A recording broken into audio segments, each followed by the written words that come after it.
वर्ष 2023 का एक बड़ा परिवर्तन होने जा रहा है, जो एक लंबी अवधि का परिवर्तन है, एक महापरिवर्तन है, जो समस्त राशियों को प्रभावित करने वाला है। जय श्री गणेश, नमस्कार। मैं आचार्य संजय द्विवेदी। मेरे समस्त प्रबुद्ध दर्शकों का मेरे चैनल पर हार्दिक स्वागत है। नवग्रहों में अत्यंत शक्तिशाली कलयुग के राजा राहु का राशि परिवर्तन होने जा रहा है। अक्टूबर माह में 30 अक्टूबर को यह परिवर्तन होगा, जहां पर राहु अपनी वर्तमान मेष राशि को छोड़कर गुरुदेव बृहस्पति की मीन राशि में प्रवेश करेंगे। गुरुदेव बृहस्पति की राशि जल तत्वीय राशि, विस्तार की राशि है, जहां पर राहु का जब गोचर प्रारंभ होगा तो समस्त राशियों को किस प्रकार का परिणाम देने वाला है।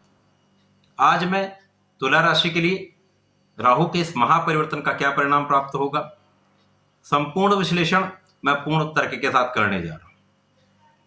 प्रिय दर्शकों, यह राशिफल आपके चंद्र राशि पर आधारित है, अर्थात कुंडली में, आपकी जन्म कुंडली में यदि 7 नंबर में चंद्रमा का गोचर है, इसका अर्थ यह है आपकी तुला राशि है। जिन जातकों का तुला लग्न है उनको राशिफल अवश्य देखना चाहिए। सर्वप्रथम यहां पर यह देखना अत्यंत आवश्यक है, किसी भी प्रकार का राशि परिवर्तन हो, सर्वप्रथम लग्नेश की स्थिति को देखा जाता है। उसके साथ ही साथ लग्नेश का जिस ग्रह का परिवर्तन हुआ उसके साथ क्या संबंध है, कि मित्रवत है, समभाव में है अथवा शत्रुवत है।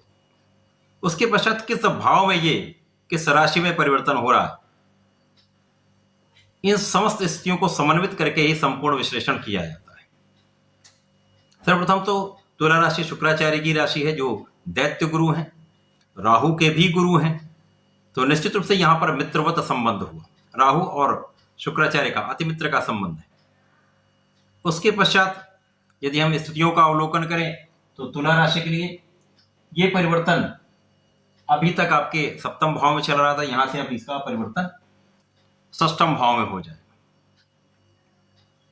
षष्ठम भाव जो एक त्रिक भाव है, नकारात्मकता का भाव है, रोग ऋण शत्रु का भाव है। यहां पर राहु का गोचर तुला राशि के जातकों को किस प्रकार का परिणाम देगा।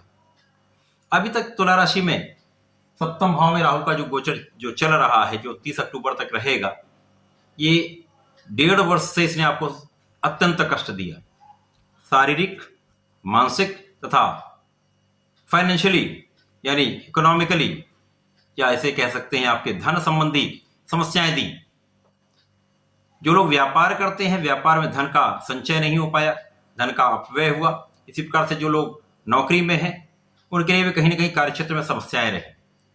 सबसे अधिक समस्या मानसिक रही। ये अत्यंत कष्टकारी समय रहा, जो आपके समस्त कार्यों को अवरुद्ध करता रहा, आपके लाभ को अवरुद्ध करता रहा, आपके धन को अवरुद्ध करता रहा। साथ ही साथ आपका यहाँ पर स्वास्थ्य के कारण परिश्रम भी आप उतना नहीं कर पाए जितना आप कर सकते हैं, जितनी आपकी शक्ति है, जितनी आपकी क्षमता है, जिसके कारण यह समय आपके लिए 1.5 वर्ष का कहीं ना कहीं एक कष्टदायक, समस्याग्रस्त रहा है।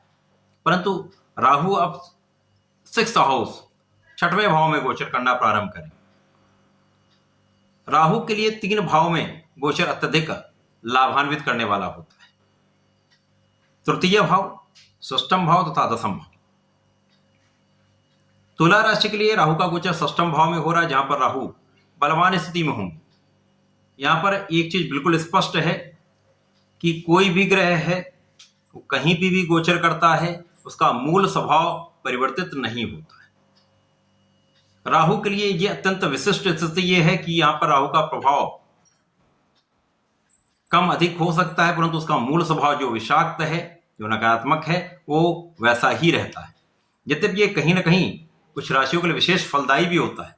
यह तुला राशि के लिए 6ठम भाव में होकर, एक नकारात्मक भाव में होकर, एक नकारात्मक ग्रह का प्रभाव सकारात्मक हो जाता है। तो 6th हाउस में, 6ठम भाव में ये विशेष रूप से प्रभावी हो जाएंगे। यहां पर स्वास्थ्य समस्याएं ज्यादा कदा हो सकती हैं, कुछ स्वास्थ्य समस्याएं हो सकती हैं, यहां पर आपको सजग रहना होगा। जल से संबंधित कुछ ना कुछ समस्याएं हो सकती हैं, परंतु यहां पर आपके शत्रुओं पर विजय आपको प्राप्त होगी। आप में ऐसी क्षमता आ जाएगी जहां पर आप पूर्ण रूप से अपने शत्रुओं का दमन कर देंगे।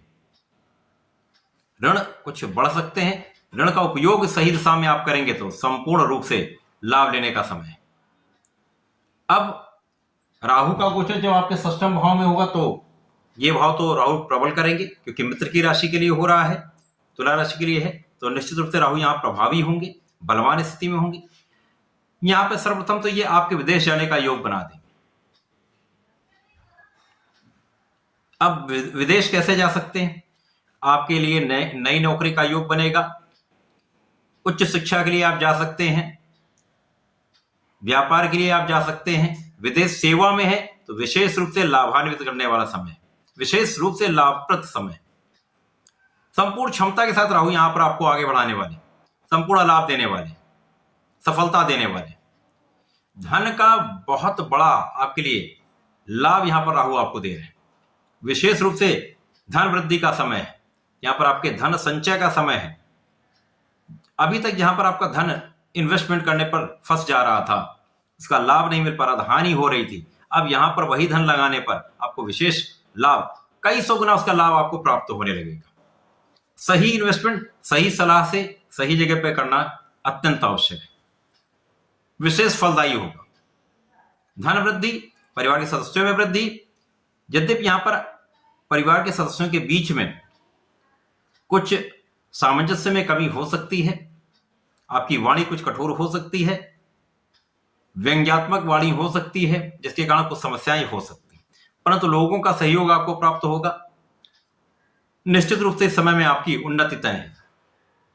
राहु की प्रथम दृष्टि का प्रभाव आपके लाभ को बढ़ाने वाला है। अब लाभ कहां से होगा? आपके कार्यक्षेत्र से होगा। तो नए कार्यक्षेत्र का निर्धारण, नए कार्यक्षेत्र में उन्नति, आपके वर्तमान जो आपका कार्यक्षेत्र है उससे आपको प्रबल रूप से धन लाभ, विशेष रूप से कार्यक्षेत्र में प्रगति का समय।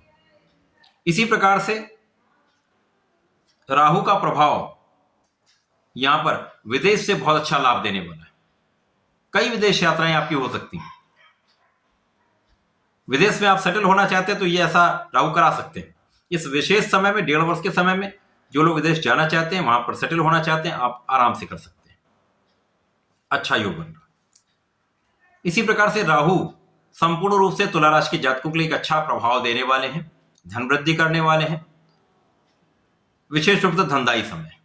राहु के इस परिवर्तन में केवल आपको अपने कुछ रोगों से सावधान रहना होगा, अपने खाने पीने पर नियंत्रण रखना होगा, बाहर के खाने से आपको बचना होगा। घर का शुद्ध सात्विक भोजन लेंगे तो जीवन में आपको बहुत बड़ी समस्या नहीं होने वाली है। इस 2.5 वर्ष के समय में बड़े रोग नहीं हो सकते। बाकी इस समय में राहु एक अच्छा लाभ आपको देने जा रहे हैं। तुला राशि के जातकों को नियमित रूप से भगवान संकट मोचन की शरण में रहना चाहिए, हनुमान चालीसा का पाठ करना चाहिए। यदि प्रत्येक मंगल शनिवार को हनुमान अष्टक का पाठ कर लेंगे, बहुत सारे संकट कम हो जाएंगे, समस्याएं कम हो जाएंगी, रोग से आप दूर रहेंगे। तथा भगवान भोलेनाथ पर जलार्चन करके बेलपत्र का अर्पण करना चाहिए। यदि आप ऐसा करेंगे तो निश्चित रूप से जीवन में अत्यंत प्रगति भी होगी, आप पूर्ण रूप से लाभ भी ले पाएंगे, समस्याओं से, अवरोधों से भी बचेंगे। तो ऐसा करके इसका लाभ लें। धन्यवाद, नमस्कार।